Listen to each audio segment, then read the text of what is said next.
This is the Japan of our imagination, a land of serene temples veiled in mist, where ancient traditions are a living, breathing part of the present. It's a world of profound harmony with nature, where every stone in a Zen garden is placed with intention. This is the soul of Japan, a culture built on quiet contemplation, meticulous craftsmanship, and the pursuit of perfection in simplicity. And yet this is the Japan that, a hyper-modern archipelago hurtling into the future, a nation of breathtaking technological ambition where gleaming bullet trains slice through the landscape, and cities like Tokyo pulse with an electric energy that never sleeps. Here, robots aren't just in factories, they assist in hospitals, serve in cafes, and are becoming part of daily life. This is a place where the dreams of science fiction are meticulously blueprinted and brought to life, not as fantasy, but as the next logical step in engineering. But this gleaming facade of progress is built upon a foundation of profound vulnerability. Behind the neon and the cherry blossoms lies a set of existential challenges that would cripple almost any other nation. Japan is facing a demographic winter with one of the world's oldest and fastest shrinking populations. It's a nation with virtually no natural resources, almost entirely dependent on imports for the fuel that powers its cities, and it exists in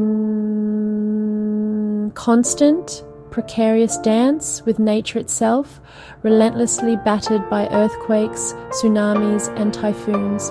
So how can a country facing what seems like an impossible future be the very nation that is pioneering it? How does a society so constrained become a global leader in limitless thinking?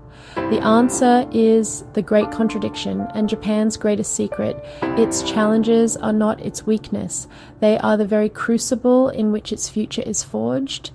Scarcity has bred ingenuity. Vulnerability has demanded resilience. For Japan, innovation is survival. Welcome to Eco Innovatech. In this series, we're not looking at Japan through the typical lens of stocks, GDP, or trade deficits. We're looking at it as the world's most advanced real-world laboratory for sustainable survival. For decades, out of sheer necessity, Japan has been quietly developing solutions to the very crises the rest of the world is just now waking up to: how to power a nation with limited resources, how to create a circular economy where nothing is wasted, how to use robotics to care for an aging society. The answers Japan is finding are more than just domestic policies. They are a potential blueprint for the future of our planet. This is a story in 3 parts: how having nothing forced them to master the circular economy, how an aging society sparked a robotics revolution, and how a national energy crisis is pushing them to reach for the sun itself, not just in the sky, but in space. Japan has almost no oil, no natural gas, and very few mineral resources. This reality made it one of the world's largest importers, leaving its economy vulnerable to global shocks. For most countries, this is a fatal flaw, but for Japan, this vulnerability became a nation-defining design principle. Scarcity wasn't a bug, it was a feature that forced a radical rethinking of production, consumption, and waste. This mindset is deeply rooted in a cultural concept called mottainai. It's a profound feeling of regret concerning the misuse of any resource, food, time, or materials. It laments the failure to use something to its fullest potential. This is the force behind kintsugi, the art of repairing broken pottery with gold, making it more beautiful for having been broken and more valuable for being saved. This ancient philosophy now fuels a hyper-modern industry. While others see landfills, Japan sees a literal gold mine. It pioneered urban mining, developing advanced robotic processes to extract gold, silver, and rare earth elements from mountains of e-waste. These urban mines often contain higher concentrations of precious metals than natural ores. The most visible symbol of this success, Tokyo's 2020 Olympic medals. Every single one was forged entirely from metals recovered from nearly 80,000 tons of donated electronics, a powerful statement on the world stage. This obsession with eliminating waste is the foundation of their legendary manufacturing efficiency.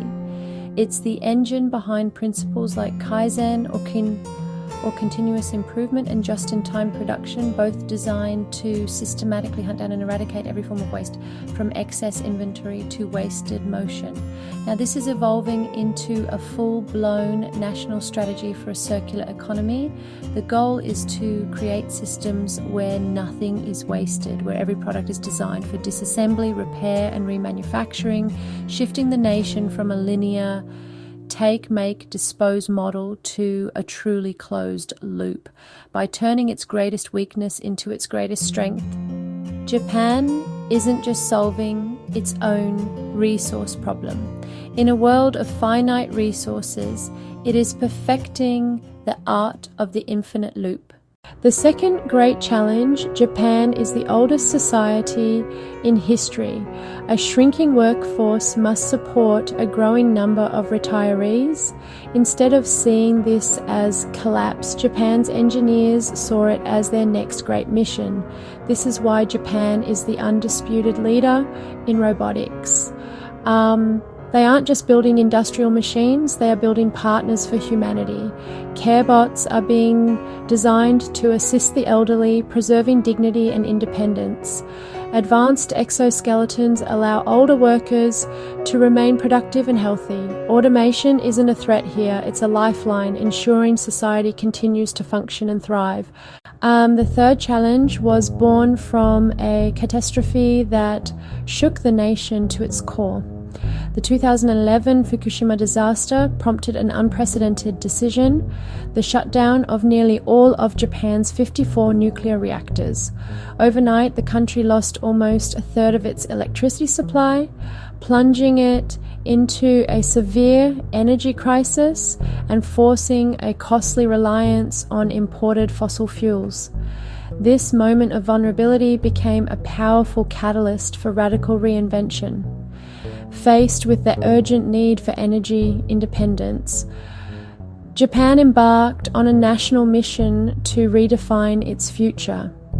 No longer just a goal, sustainability became a matter of national security, driving the country to push the boundaries of what's possible in renewable energy generation. With limited land, Japan looked to the sea, but its deep coastal waters and location in Typhoon Alley present immense engineering hurdles.